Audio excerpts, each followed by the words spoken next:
En la evolución de las instituciones del derecho administrativo en América, y específicamente en Colombia, tiene algunas particularidades que es importante resaltar. Ante la pregunta de si realmente la gran influencia en la formación de la idea del control a la administración pública en el derecho colombiano deviene total y sustancialmente de la influencia continental europea, pues tenemos algunas apreciaciones que hacer al respecto. La primera es que sí, que evidentemente el derecho continental europeo en su momento produjo un impacto enorme en la construcción de las instituciones propias del derecho administrativo e igualmente de lo contencioso administrativo. Es innegable la influencia de la Revolución Francesa, las construcciones que se vinieron dando desde el punto de vista jurisprudencial en el derecho francés fundamentalmente, seguido muy de cerca por la doctrina europea en su momento, en torno a las bases sobre las cuales se sustentaba el derecho administrativo originario, ese derecho administrativo surgido de los discursos primarios de la Revolución Francesa. Y es un aporte importante porque se trató de una lucha permanente de la doctrina para la identificación, encontrar ese ancestro, ese elemento particular y concreto de la sustantividad que tanto se predicó en su momento por parte de los revolucionarios franceses. Luego, desde el punto de vista sustancial, podemos decir que sí, que hay un aporte importante. Desde el punto de vista de la idea del control, ahí tenemos algunas variaciones, porque desde el punto de vista de la idea del control, no podemos negar la influencia que sobre las estructuras jurídicas republicanas, es decir, las surgidas con posterioridad a las grandes revoluciones de independencia en los países americanos, tuvo el derecho indiano. Y en eso tenemos que hacer un reconocimiento expreso, un reconocimiento al aporte que durante 500 años se tuvo por parte del derecho español, fundamentalmente de las leyes de Castilla, que fueron las que fueron implantadas en estos territorios, con la instrumentalización y la utilización recurrente, como lo sustentan algunos trabajos investigativos en los últimos años. Principalmente destaco en este video los trabajos del profesor Malagón de la Universidad de los Andes en torno al papel que surgió, el papel importante que tuvo, el papel en la construcción del control a partir de los recursos de agravios y de los recursos que se podían interponer ante la Real Hacienda. Son dos instrumentos muy particulares de la época colonial que devinieron de las leyes de Castilla y que sirvieron precisamente para establecer controles a través de un órgano que eran las Reales Audiencias, que ejercían entre otras funciones de justicia, para efectos de que estos organismos controlaran las actuaciones de gobernadores y virreyes cuando afectaran los derechos subjetivos de los asociados, de los ciudadanos en los territorios americanos. Un instrumento que tuvo un gran desarrollo en estos territorios, como lo dice el profesor Malagón, trabajos que recogemos en nuestro Tratado de Derecho Administrativo, y que en la práctica, ¿qué significó? Una especie de instrumento contencioso, evidentemente, porque era contencioso administrativo, porque era controlar el ejercicio de la administración en aspectos subjetivos, no objetivos. No era el control a la legalidad de la norma, como podríamos reflexionar en estos momentos bajo una estructura de Estado constitucional. Recuerden ustedes que esas estructuras de aquella época eran de confusión de poderes. No había realmente una división de poderes. Las Reales Audiencias, por eso digo, entre otras cosas, cumplían funciones de justicia, y en el ejercicio de la función de justicia, que no se agotaba en la justicia criminal y civil, se avanzó sustancialmente, en muchos casos, en todas las Reales Audiencias que existieron en el territorio americano, a través de un famoso recurso que fue el recurso de agravios.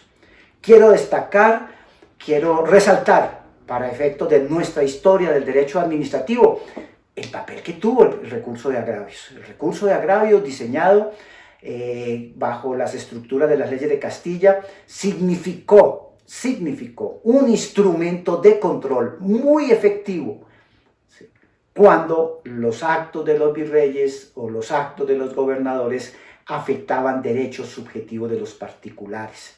Siempre se entendió bajo la dogmática de esta estructura jurídica propia del derecho indiano que era de justicia poder acudir ante quien ejercía actividades judiciales, bueno, bajo los designios de un Estado que no es constitucional, pero trato de trasladar las figuras existentes actualmente a la época de la conquista y de la colonia, ¿sí? Porque comprende ambos periodos, trasladarle ese control a esas autoridades, ¿sí? Para que se pronunciaran en torno a las afectaciones a los derechos. Si hacemos un parangón con lo que son nuestras estructuras jurídicas actuales, podríamos comparar el recurso de agravios más o menos con lo que correspondería actualmente a los recursos subjetivos que se pueden intentar ante el contencioso administrativo, la nulidad y restablecimiento del derecho, más que todo restablecimiento del derecho, porque no estaba la cultura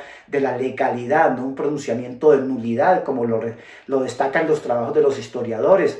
Ahí hay que destacar, por ejemplo, los trabajos de Villapalo Salas sobre la historia del derecho administrativo, del derecho indiano, e igualmente de García Gallo. Son dos grandes autores que traen a colación la existencia de este recurso. E igualmente en esta época, los trabajos del profesor Malagón, que son magníficos, Vivir en Policía, que es una obra publicada por la Universidad Externa de Colombia, y algunas otras investigaciones. Él hace profundas reflexiones, incluso investigaciones en el Archivo de Castilla, en el Archivo de Sevilla, donde muestra cómo era de usanza el recurso. Se acudía permanentemente, obviamente con las limitaciones de la época, al recurso de agravios, el famoso recurso de agravios. ¿En qué consistía el recurso de agravios? Aquí tengo algunas apreciaciones que están contenidas en nuestros trabajos, principalmente en el tomo 1 del Tratado de Derecho Administrativo, donde recuperamos para la historia nacional el recurso de agravios para decir, mire, evaluemos estos elementos importantísimos. Las audiencias, decimos en el trabajo nuestro, no solo tenían competencias en asuntos de carácter civil y criminal, comillas, sino también en aquellos otros en los que una actuación que versa sobre una cuestión de orden o gobierno ha de ajustarse a preceptos legales, así como los de gracia. De aquí que los particulares que se sientan violentados puedan acudir ante la audiencia a reclamar sus derechos por ser cosa o negocio de justicia.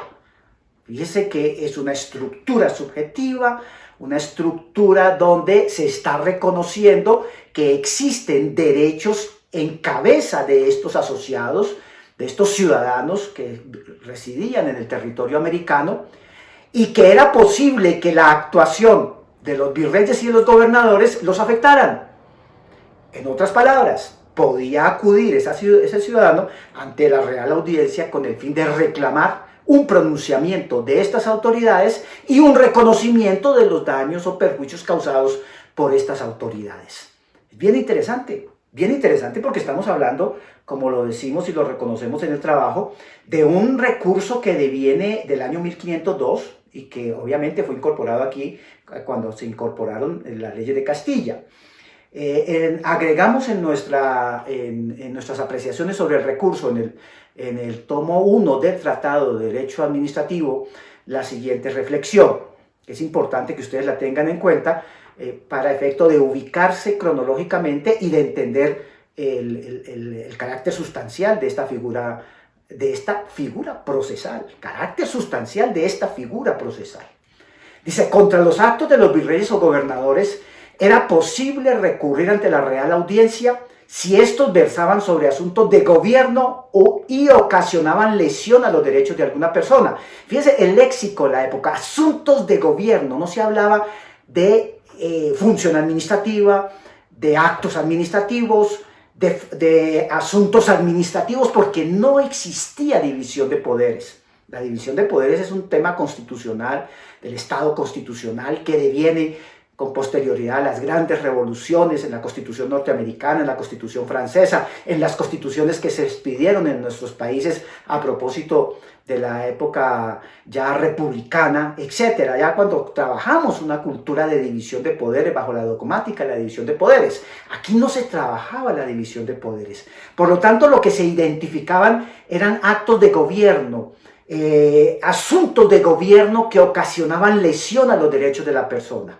Es importante destacar eso. Se identifica una categoría como de gobierno, quien tiene el poder, quien podía tomar decisiones. Y segundo, reconocer que hay derechos de las personas, que no es un privilegio del Estado constitucional, sino una construcción subjetiva que ya devenía en el derecho, en la mentalidad del derecho europeo, bajo una concepción eminentemente, digámoslo, individualista. Pero se trataba de esa figura ubicada en ese contexto.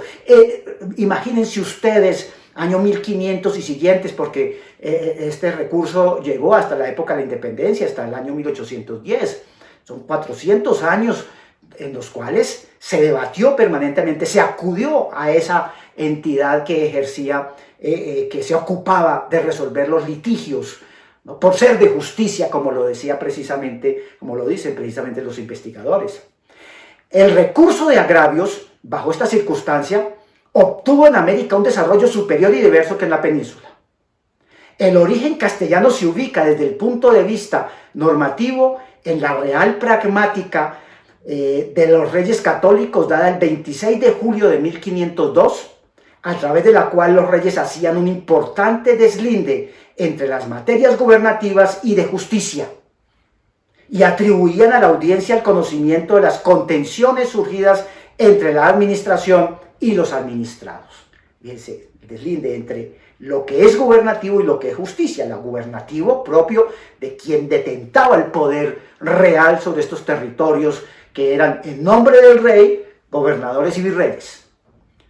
Y quienes tenían atribuidas funciones de justicia, que eran las reales audiencias. Y por simple lógica era un asunto de justicia que lo resolviese ese tercero imparcial, la real audiencia. Una estructura, una mentalidad, digamos que muy provocadora para quien se acerca a la historia del derecho, porque nos está mostrando que realmente ya había unas estructuras de control. Y el contencioso administrativo es eso, esa es la idea de control. Luego, por este lado podemos ir diciendo, mire, sí, los aportes del derecho continental europeo posteriores a la Revolución Francesa perfeccionan todos estos instrumentos, pero ya los teníamos, ya se ejercían, no fueron nuevos, no fueron innovaciones. Y esto tiene una confrontación real en el trabajo que hemos hecho de análisis de las constituciones políticas de Colombia después de la Revolución de Independencia, a partir de 1821, inicialmente en las constituciones comunes entre Colombia, Venezuela y Ecuador y Panamá, hasta 1830, y posteriormente en todo el régimen constitucional de Colombia, se observa que es a la justicia ordinaria a la cual se le atribuye precisamente el control de todas aquellas actuaciones de quienes ejercían, ya en este caso administración, ¿sí?, cuando causaban perjuicios a los particulares. Lo que pasa es que se hizo bajo la idea de que al sustituirse en estas constituciones la Real Audiencia, por la justicia ordinaria se le atribuyó la competencia de la justicia ordinaria. Pero fíjense ustedes que es una mentalidad judicialista muy particular, muy centrada en la existencia de un juez que controla. No tanto de una jurisdicción especializada, que ese es otro problema que iremos a explicar en otros videos. En este caso, las estructuras originarias post a la Revolución de Independencia acogieron más o menos la misma línea del recurso de agravios. Es ante la justicia ordinaria ante la cual se acude precisamente para poder resolver los litigios que se suscitan contra quien ejerce el poder. En este caso, ya en la época republicana, contra las autoridades instituidas, en la época colonial, contra virreyes y gobernadores. Y podemos concluir que las reales audiencias podían intervenir y resolver los recursos que los terceros agraviados interpusieran contra aquellos actos que resultaran ser lesivos. Los interesados, las partes agraviadas, encontraban así expedito el camino a la revisión judicial por vía de apelación de agravios o de simple querella. Fíjese usted diría yo, lo emotivo de saber esta bella construcción jurídica, ¿sí? Y el papel que jugaba en aquellas épocas de colonia, en aquellas épocas de ejercicio del poder por parte del rey de España, de la corona española en los territorios americanos. Entonces, no olvidemos eso, reivindiquemos lo que son estas construcciones jurídicas. El recurso de agravios tuvo vigencia, fue efectivo, el archivo de Sevilla nos lo muestra. Aproximémonos a él, reconozcámoslo y no nos casemos con una sola tesis. ¿Sí? Esto para mostrarles a ustedes cómo realmente nuestro derecho tiene fuentes variadas y esas fuentes hay que saberlas apreciar y evaluar en un momento determinado. Ya para finalizar, digamos que también existieron instrumentos para acudir ante la Jurisdicción Especial de Hacienda, diferentes al recurso de agravios, que permitían en aquella época controvertir los asuntos fiscales, los asuntos que se refieren a las controversias derivadas del cobro de impuestos. Entonces, precisamente en los trabajos que hemos desarrollado, sostenemos que paralelamente a este reconocimiento del recurso de agravios, la justicia que se ejercía que estaba a cargo de las reales audiencias, se creó también la Jurisdicción Especial para el Cobro y Juzgamiento de los Asuntos de la Real Audiencia. Entonces, es una segunda columna de control, ampliamente desarrollada durante toda esta época. Jurisdicción que se desprendió de la audiencia y se le entregó a los llamados oficiales reales de Hacienda, aproximadamente hacia el tercer tercio del siglo XVI, en lo que ha sido considerada una genuina y especial jurisdicción que posteriormente se ve acompañada por otras similares de carácter jurisdiccionales, como son los tribunales de cuentas que aparecen principalmente en el siglo XVII. El 1 de diciembre de 1560 se separa la jurisdicción de Hacienda de la Real Audiencia y se le otorga a los oficiales reales de Hacienda. Entonces hay dos grandes columnas. O sea, la mentalidad de control estaba vigente en la época colonial. Recurso de agravios, Jurisdicción Especial de Hacienda, recursos dentro de la Jurisdicción Especial de Hacienda. No todo nació por la influencia del derecho continental europeo.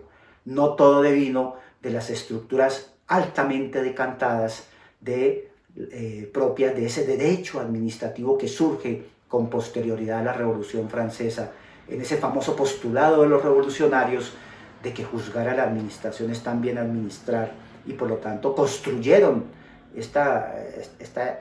a partir de esa idea magnífica lo que actualmente conocemos como derecho administrativo, y desarrollaron los famosos recursos de plena jurisdicción y de ilegalidad, ¿no?, que se podían ejercer en el derecho continental europeo. Aquí teníamos estas figuras.